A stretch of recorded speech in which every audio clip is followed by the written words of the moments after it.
Ababaka ba Parliament abakiikira ebitundu eby'omu byalo batuula bufofofo olwa gavumenti okutegeeza nti abantu babe bakulembera si baakudduukirirwa mu nteekateeka ya gavumenti y'okuba ku bantu akasente akanaabayisa mu muggalo. Akakiiko k'eggwanga aka National Task Force nga kakulemberwa Ssaabaminisita Robinah Nabbanja kaategeeza nti mu nteekateeka y'okugaba obuyambi bagenda kusinga kulowooza nnyo ku bantu abali mu Kampala n'emiriraano nga bagamba nti ebitundu ebirala abantu beeyo balima ku mmere era balina ekyokulya. Omubaka mu Parliament akiikira Mawogola South Honorable Mugga Goreti ategeeza nti mu kiseera kino Munnamawogola anyigirizibwa nnyo ng'omuntu omulala yenna kubanga newankubadde obutale bwasigala bukola naye abantu tebalina ssente zigula bye beetaaga kyokka ate n'ebirime byabwe bisinga obungi byafa. Kubiriza Prime Minister w'ekitiibwa nawulidde nti ssente ze bagenda gabira abantu b'e Kampala mpaka Wakiso. Nsaba ne bannamawogola bafune ku ssente kuba ekyokulowooza nti ab'emawogola ffe tufuna mmere ya bwereere ne bannamawogola batutunulemu kubanga tunyigirizibwanga Munnayuganda omulala yenna. Entambula y'emmere nayo yakalubye kubanga obutale bw'omubuulo baabuggala kati abaleeta be batambuza nga bateeka mu butale obwa bulijjo. Obutale obwa bulijjo abakolamu kati batono naye era nga amateetere tulina katale kanene nnyo kali awo. Naye ne baali badde nga babireeta. Tubiguzise eki abantu b'emagola tebalina ssente nga bwe tubadde twakava mu muggalo omukadde kati ate tuyingidde omuggalo omupya bizinesi zibadde zaakazuuka era zizzeemu okwebaka so nkubiriza gavumenti naffe batuweereze ku ssente. Ate ye omubaka akiikira Kasanda South Honorable Kawuye Frank agambye nti embeera mu bantu baakulembera mbi nnyo nga ne mu malwaliro mu kiseera kino temuli ddagala ate nga n'abantu tebalina kye balya kubanga emirimu gye baali bakola ebiseera biri gyonna gyaggalwa. Abaali bookya ennyama okufuna ku nnusu 12 olunaku baayimirizibwa. Bali bavuga takisi baayimirira. Amasomero twalina abasomesa ati bonna baayimirira. Otunuulira obutale tebukyakola obw'emuwuulo obutale bw'emuwuulo kitegeeza ffenna tuli mu mbeera ya kumikirizibwa. Gavumenti nga tennasalawo okutunuulira muntu omu kugamba nti olwabuvuga agenda kuba nga ngenda ku mu ofiisi ye ogezaako okumulaga nti wadde bakyagamba nti oba ab'omubyalo tuli bulungi abasinga okuba obubi. Tulina nsimbi ebirime byaffe kasolugota tulina yokuba ku bbeeyi esembayo okuba eyalayi twetaaga kudduukirirwa kubanga abantu baffe gavumenti ennyo erabe ng'ensonga eno egikyusa buli omu yeetaaga obuyambi nga Munnayuganda buli omu yeetaaga okuyambibwa buli omu yeetaaga okutusibwako omukono. Ebyo nga biri bityo obweralikivu bweyongedde mu bannakyotera amalwaliro ag'obwannannyini bwe gongezza ssente ez'obujjanjabi nezo ze basasula okulaba omusawo nga kati basasuza $5,000 ku 10 so Ssekimpirwazi y'abirina.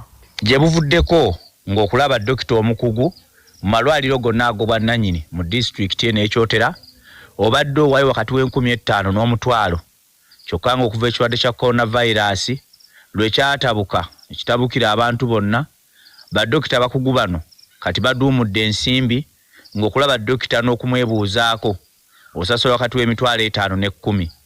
Mu kiseera kino amalwaliro gonna ag'obwannannyini gajjuzza abalwadde nga nabo mbabooze n'okubooga ng'era abamu ku malwaliro gano bafulumiza ne ziweema okusobola okukumiramu abalwadde baabwe n'okubawa ebbanga erimala.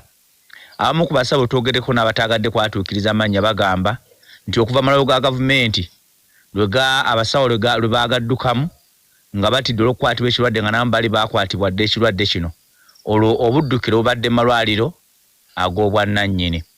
Wabula abamu ku batuuze abatasobola kufuna ssente bamufuna mpola abo baasazeewo okubeera mu maka gaabwe gye babafiira olw'ensonga nti basobola kufuna nsimbi zibatuusa mu malwaliro ago ag'obwannannyini ng'ate n'agamu gabajjako obwanna bw'ensimbi newankubadde ng'obeera bulwadde bulala obutali bwa COVID-19.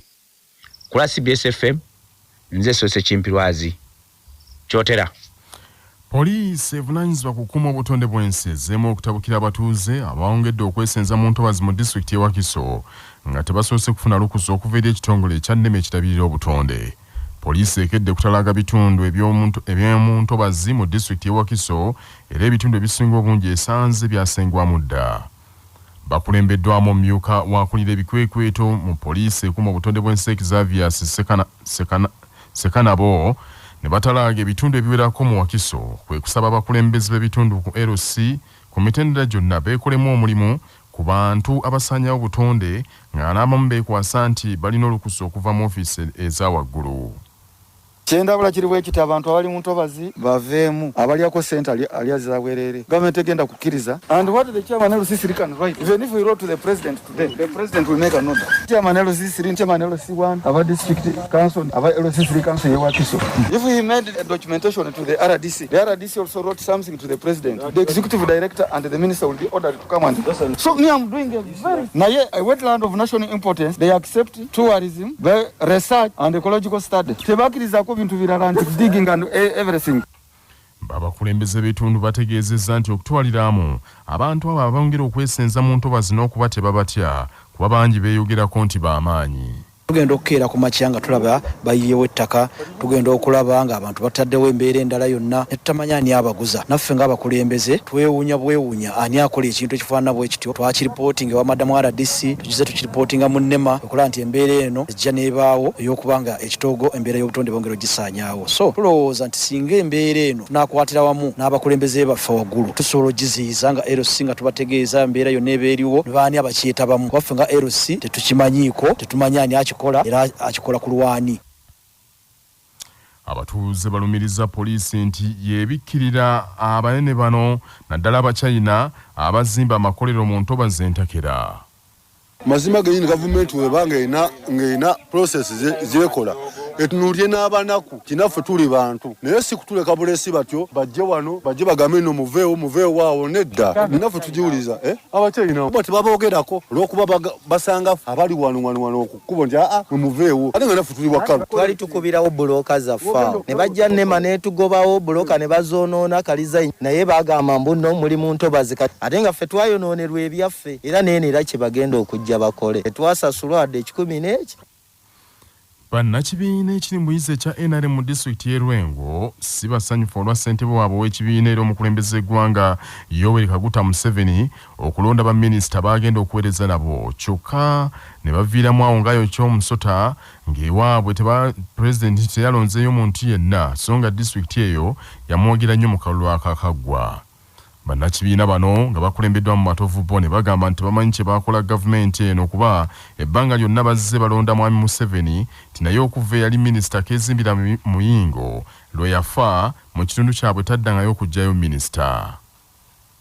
Pene ennaku y'amaanyi nnyo olw'okubanga pulezidenti waffe bannalwengo teyasobodde tujjukira bw'ataatujjukidde ne tubeera n'ennyiika ate twegattiddeko n'omuggalo kuba luli twalinayo minisita ebabega eri omugenzi keezimbira mukama amuwe n'ekiwumula eky'emirembe ng'abantu balinako we baddukira ne babuulira ebizibu byabwe ne bituuka pulezidenti ne bino nze kambyogere nga matovu bone ng'ate ndi w'amawulire ow'NRM si bu pulezidenti omuggalo wegguli naye abavubuka abaffe abeetissi b'ensawo bali bubi si ba Kampala bokka naye no mu kyalo gye tuli e Lwengo.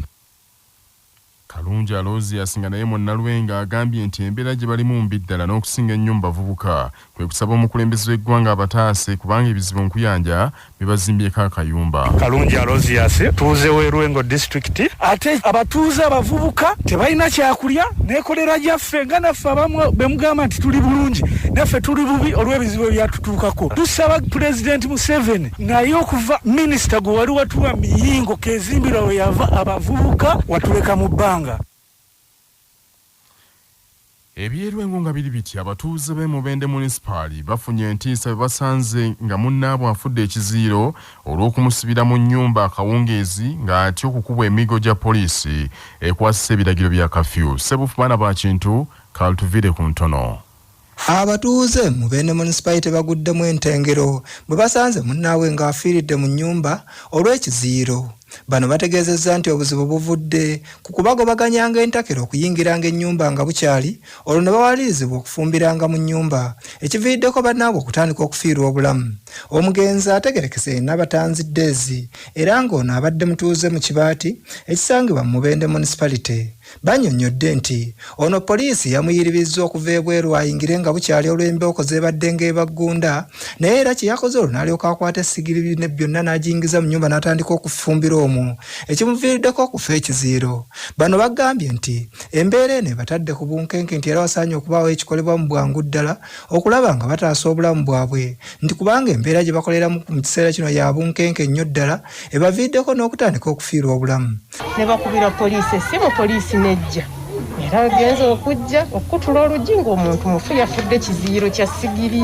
Tusaba poliisi batuyambe, bwe balaba tudda waka batuleke, kubanga waliwo bakusanga oba okutta mu kkubo ddala naye balabira ddala toli mu kkubo, balaba odda waka nga kibooko etandi. Tukole tutya? Poliisi emubendezza omulambo n'egujjawo n'egutwala mu ggwanika ly'eddwaliro lya Mubende Regional Referral Hospital nga bwegenda maaso n'okunoonyeza ku ki ekyavuddeko n'okufa naye era nga tennaba kuwa alipoota entongole.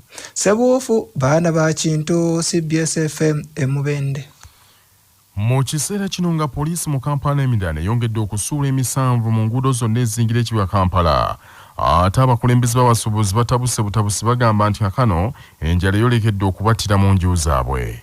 Abakulembeze b'abasuubuzi kye bakoze bawandiikidde Ssaawa Minisita Robina Nabbanja nga baagala ayise ebiragiro waakiri abasuubuzi b'omu Kampala baweebwe essaawa 6 zokka bagende bajje emmaali yaabwe mu bizimbe, naye ekyo bwe kinaba kikoleddwa tebajja kudda mu Kampala.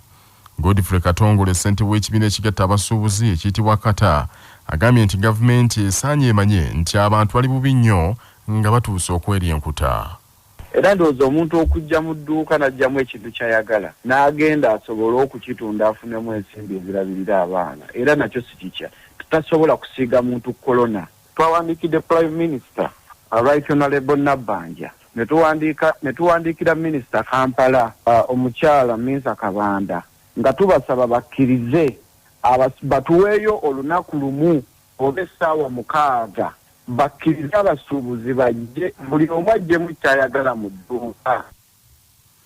Ye ssentebe w'abasuubuzi abeegattira mu kibiina ekya Kampala New Generation Traders Association Kabanda agambye nti okulemesa abantu okutuuka e Kampala kyetaaga kwetegerezebwa nnyo obutalemesa bantu obutabalemesa kutuuka mu kibuga Kampala.